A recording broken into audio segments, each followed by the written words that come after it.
Монгол Улсын ерөнхийлөгч элбэгдэрч манай аймагт өнгөрөх амралтын өдрүүдэд ажиллаж, аймгийн удирдлага иргэдтэй уулзаж, хаваржилтын байдалтай танилцлаа. Мөн аймгийн шүүхийн болон дулааны эрчим хүчний газрын үйл ажиллагаатай танилцаж, Монгол тургалтын театрт иргэдтэй уулзалт хийсэн юм а. Ерөнхийлөгч элбэгдэрч шүүгч нартай уулзахдаа шүүгчийг томилж үнэмлэгийг гардуулахдаа шударга ил тод ажиллахыг байнга захиж даалгадаг. Үүний дагуу шүүхийн байгууллагууд ч үйл ажиллагаагаа олон нийтэд ил тод байлгах эхний алхмуудыг хийж эхэлсэн байна. Тиймээс ч Төв аймагт шүүхийн хаалгаар орж ирсэн хүнд шүүгчтэй уулзах, шүүхэд нэхэмжлэх гаргах, шүүхийн шийдвэртэй танилцах зэрэг бүх үйл ажиллагааг явуулдаг мэдээлэл авалгааны хэсэг ажилладаг. Төв аймгийн шүүхийн захим хуудас өдөрт 100 гаруй хандалттай байдаг байна. Энэ байгууллага мөн бүх шийдвэрийг захим хуудсандаа байрлуулдаг болжээ. Саяхан Монголын шүүгчдийн холбоо, шүүгч эмэгтэйчүүдийн холбоо, шүүхийн байгууллагын ажилтнуудын холбооноос хамтран гаргасан шударга ёсны тунхагийг бүх шүүгч нарт мөн шүүхийн байгууллагуудаар үйлчлүүлж байгаа иргэдэд сурталчлах ажлыг идэвхтэй хийж байгаа талаараа Төв аймгийн шүүхийн ерөнхий шүүгч Мегмаржав ярьж ирсэн юм а. Ерөнхийлөгч ямар ч уул уурхайн баялгаас илүү баялаг бол шударга ёс юм а. Шүүгчид өөрсдөө шударга ёсны тунхагаа гаргаж ийм эрмэлзэлтэй ажиллаж байгаа нь сайн хэрэгэ. Гэхдээ шүүхийн талаар хэн нэг дарга биш харин иргэд юу гэж хэлнэ тэр л хамгийн үнэн дүгнэлт байх ёстой.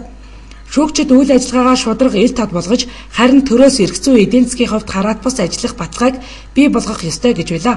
Ер нь тэгээд олон аймагуудаар бас шүүхүүдээр орж үзэхэд манай шүүхийн үйл ажиллагаа одоо ард иргэдийн ярьж байгаа нэг үе бол нээлттэй болсон байна.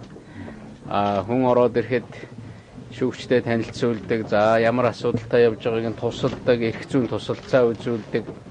Нөгөө талаас гарч байгаа шийдвэрүүдээ вебсайтаа тавьдаг. Зарим аймагур ингээд боршуур болгоод сар-сараар нь хэвлэлсэн байна. Нөгөө тэрүүр хүмүүс бас компьютер руу орж хараад байх боломжгүй учраас харчдаг. Тэгэхээр шүүгчдийн шийдвэр ил тод байхаар тэн дээр шүүгчдийн шийдвэр дээр хяналт бий болж байгаа. Тэгээ сая манай ерөнхий шүүгчнэр цуглаж, бүх аймагуудаас цуглаж, шүүхийн удирдлага цуглаж шударга ёсны тунхаг гэж гаргасан байгаа. Тэгээ энэ бол бас шүүхийн маань эрмэлзлэл.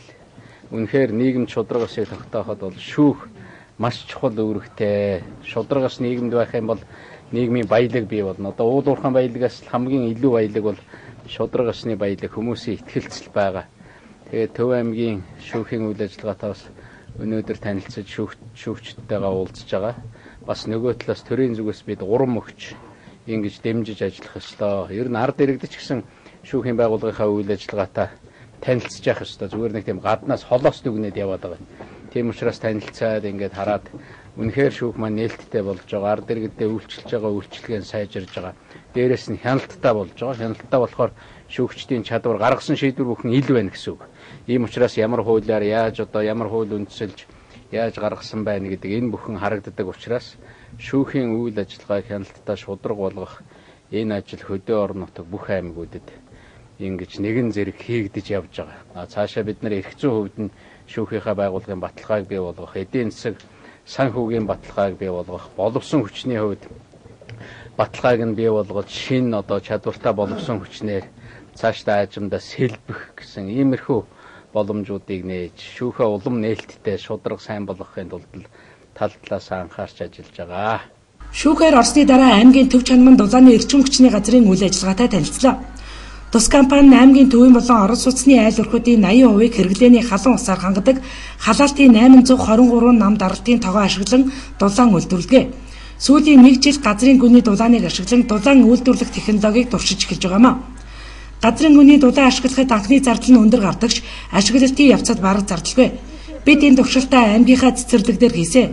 Зардал хэмнэж түлш хэрэглэхгүй, утаа гаргахгүй, байгаль орчин хордуулахгүй сайн талтай гэж дулааны эрчим хүчний газрын дарга хэлж байна. Нүүрс тээвэрлэн зөөж дулаан түгээдэг технологи хоцрогдсон, бас зардал өндөртэй байгаа талаар ярьж, нүүрс боловсруулах үйлдвэрийг хостуулан ажилуулах, хэн шаталттай систем шилжүүлэх талаар судалж, судалгааны ажлыг хийж дууссан тухайгаас танилцуулсан. Мөн аймгийн төв дээр төвлөрсөн халаалтын зуухыг ашиглалтанд оруулахад анхаараач. 70-80-аад онд 10 аймагт дулааны станц барьж байгуулсан боловч зардал өндөр байснаар шалтгаалж ихэнх нь өнөөдөр ажиллахгүй байгаагийн нэг нь 100 мод сумынх юм а.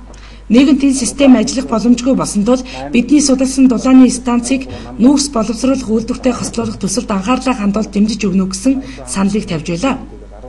Энэ бол зөвхөн зардал хэмнэх төдийгүй утаа гаргахгүй байгаль дээлтэй гэдэг утгаараа дэмжих ёстой технологи юм а гэдгийг ерөнхийлөгч хэлж байлаа. Бэрхшээлтэй толгомсон гэх юм асуудлууд бас байдаг л да. Тэгэхээр бол бид бас нэлээ энэ аймгийн дулааны эрчим хүчний газар гэдэг. Дулаан төв чандман дулааны эрчим хүчний газар. Төв чандман. Аймгийн төвийг л одоо ус дулаан хоёр гэдэг юм ба шүү дээ. Цэвэр усын татан зай, бохир усын татан зайлуулж. Цэвэрлж зайлуулдаг. Дээр нь эрчим хүч бас ахгүй. Цахилгаан ордог юм байна. Цахилгаан бол Улаанбаатар хотын шүгөөс хэмжээний харьяа.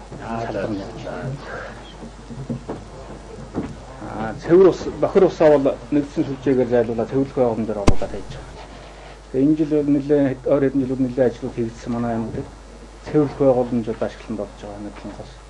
Энэ бас бохир усаа нэг 96-аас дээш хувь цэвэршүүлж гаргахаар юм одоо туршилт тохируулах ажил хийгээд дуусч байгаа.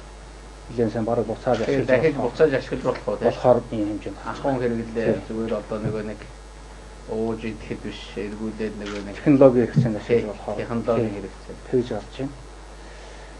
За гол бас зүүн дэлгэр гэж одоо багт цэцэрлэг сургуулийн байруудад гүний дулааныг ашиглаж дулааны хангамжийг хийх юм шинэ технологи нэвтэрч байгаа.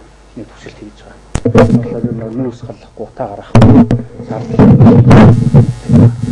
Тэр бүр яг одоо туршигдж байгаа. Одоо туршигдаад явж байгаа. Ямар барилга дээр туршиж байгаа? Цэцэрлэгийн барилга. Цэцэрлэгийн барилга. Гүний дулааны. Хэдэн метрээс авч манай дээр бол 100 метрээс нь 24 цооног барамжуул явж байгаа. 24 цооног. Нийтдээ цэцэрлэг хэдэн квадрат метрийг хадах вэ? Цэцэрлэг 200-аад 2-оос 3,000 метр болж байгаа. Тийм үү. Зардал нь нэг хэд гарсан. За одоо бол яг манайх хүлээж аваагүй байгаа л да. За. 3 объект тэр 1600 байгаа. Одоо нэг нь орчод. Уг нь бол одоо хэрэглэхгүй, юу ч хэрэглэхгүй газрын дулааныг ашиглаад дулаанаа ашигладаг. Захилгааны багаахан зардал гарна. Тэгээд захилгааны баг зардалгаар нь тохируулаад иж болно. Тэгээд тохируулаад хүүтэн дулаанд өөр автоматар тохируулаад. Ер нь 100 м өрөмдөд байж байна тийм. Тэр яг нутгийнхаа геологийн юугаар шинжилгээ судалгаагаар яаж хэдэн метр өрөмдөх нь тогтоогдсон юм л дээ. Ер нь газрын гүний дулааныг ашиглах юм бол үнэхээр одоо утаа байхгүй, нүүрс байхгүй, бохирдол байхгүй. Эхний хөрөнгө оруулалт нь жаахан өндөр. Цаашаага ашиглалтын зардал бол бага. Маш бага. Ер нь одоогийнхоос нэг 6 дахин ч юм уу буучих магадaltaй юм. Тэгээд одоо бензин шатхуу нүүрс зөөнө гэж байхгүй, галч галлагч гэж байхгүй. Үнэхээр зөвлөлт хийсэн. Тийм ажлууд хийгдсэн. За бас бид ч дотоодоо нэг орон сууцнуудынхаа 80% ч юм уу хэрэглээний халуун усаар онгоцоход зардлын маа хэмнэх гэл ингээд үзээд байгаа. Тэгээд ер нь тулгамд асуудлууд бол энэ манайх жижиг 8 халаалттай хэсгээс алж байгаа л да. Эднэрийн маань зардал их өндөр байдаг. Нэг шивээ овоогоос нүүрс татхад 15,000 төгрөг газар дээрээс. Тэгээд энэ тээвэрлээд төмөрлөмөр яваад машинаар ингээд ирэхлээр 31,000 төгрөг. Цаан нь нөө. Тийм. Тэгээ энэ нэг нийт зардлын маань нэг 47% гэж хэлж байгаа. Тэгээ бид нэр энэ нүүрснийхээ зардлыг хэмнэх гэдэг бас дотоодоо янз бүрийн аргууд хэрэгтэй. Усны уурыг галгаанд нэмж ичлийн сайжруулах юм. Энэний үр дүнд бас нэг нүүрснийхээ нэгж тоногдох зардлыг нэг 20-25 бууруулаад авсан. Аж ахуйн тооцоон дээр ажиллах юм байна. Аж ахуйн тооцоон. Тэгээ төсвөөснийхээ дэмжлэг төсвөөс дэмжлэг авахгүй. Харин дараа нь ерөнхийлөгч Зумбат сумын иргэдтэй уулзалт хийлээ.